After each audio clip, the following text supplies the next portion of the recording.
Hey, what's up everybody? This is another episode of Smite Pros and Cons. If you're new to this series, basically I talk about a god and or goddesses and give you the pros and cons of their abilities and themselves overall. So today we have Ullr, or Ullr, or whatever you want to call him, or whatever he calls himself, by the way. I'm going to call him Ullr for now. So, pros and cons for Ullr, it's going to be a little weird since he has obviously two sides, this and then that. Definitely fun that there's no cooldown on that. So we're going to start with the pros of his one. The pros of his one is you can put points into it. As you see there, it does amazing lane clears. Definitely one of the best lane clears as far as hunters in general.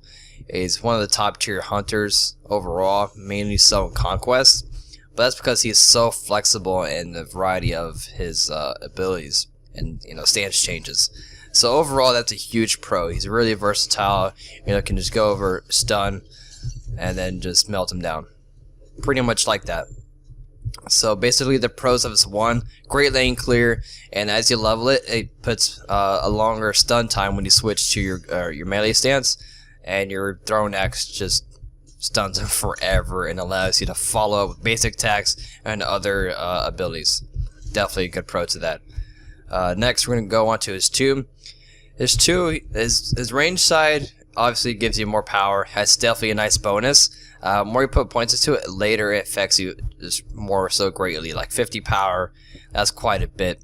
But I like to use it more so of escaping with the movement speed. I personally use that function more often. Now, on the range side, when you do use your 2, it makes great for burning down objectives and whatnot, or just trying to kill tanky people.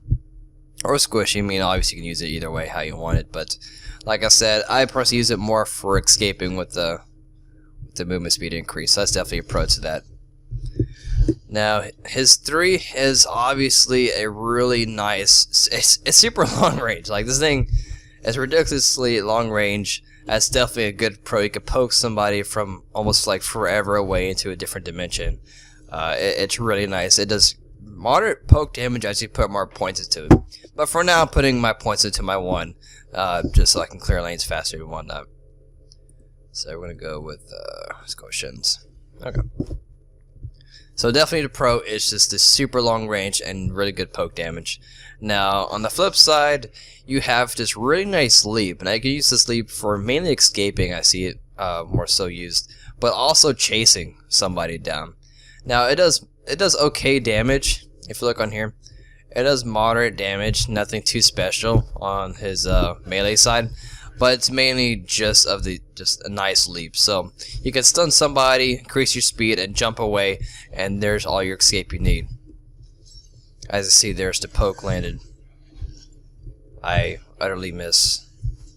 As you can tell, I don't play Ullr too much, and there we go.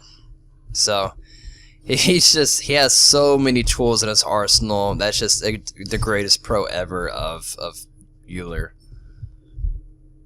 Okay, so obviously the pro of his ulti is just switching stances and nothing to it. So we're gonna go into the cons real quickly now. We're gonna start with his 1. The cons of it, honestly, nothing too much at all.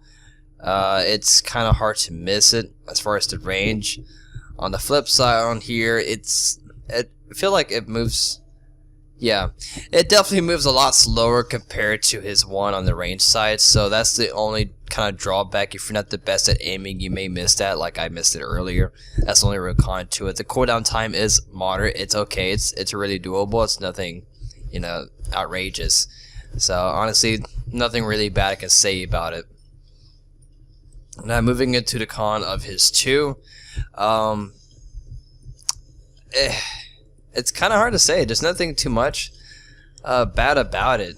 You can say that, the buff isn't enough, or what. Honestly, there's nothing really wrong to it besides the long cooldown. But it gets shorter as you level it up, so late game, you'll be fine. But early game, yeah, the cooldown is going to probably bother you if you like to use it a lot, giving you more power in your range size. So that's the only con to that. The con to his 3 is sometimes if you're new to Ullr, it can be a little tricky to aim it.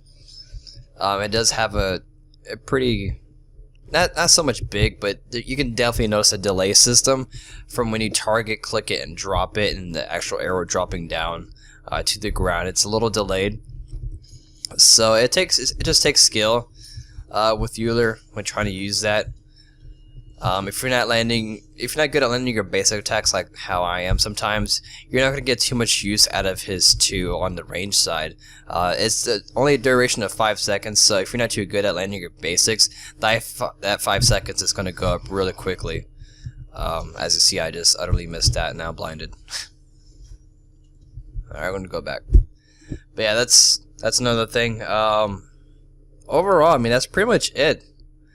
Now, I mean, there's nothing really else to talk about. Let me go ahead. Did I just buy Aussie? There we go. Okay, so anything that I really miss? His passive is good. His ability on either stance, the cooldown opposite sides, his stance is reduced. That's definitely nice. So you don't have to worry about building cooldown reduction. It's just honestly, there's nothing too wrong with him.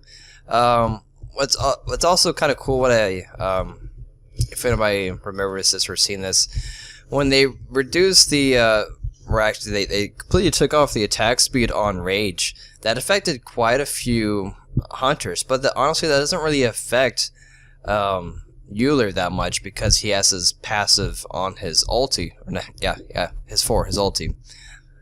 This attack speed right here, I forgot to mention this earlier when pros and cons, but as you can see, the attack speed with the bow increased by 25%. Honestly, that's a lot. That makes up for the rage nerf and whatnot, so you can build more power if you feel like it with him. So he definitely has one of the higher attack speeds as all of the other hunters. Now it's also cool, you can also jungle quite well and get your own buffs and whatnot with his passive on his melee side, giving him lifesteal, as you can see here, up to 25% lifesteal. So you can see lifesteal here taking action. Of course I have Aussie, which typically warriors always build Aussie. And you can clear camps all by yourself and don't have to worry about anything. So he can do really good solo. He can hold the lane by himself quite well and get his own buffs just with that. So that's going to wrap it up for the video. Hope this helps you guys out. I'll see you guys later. Peace.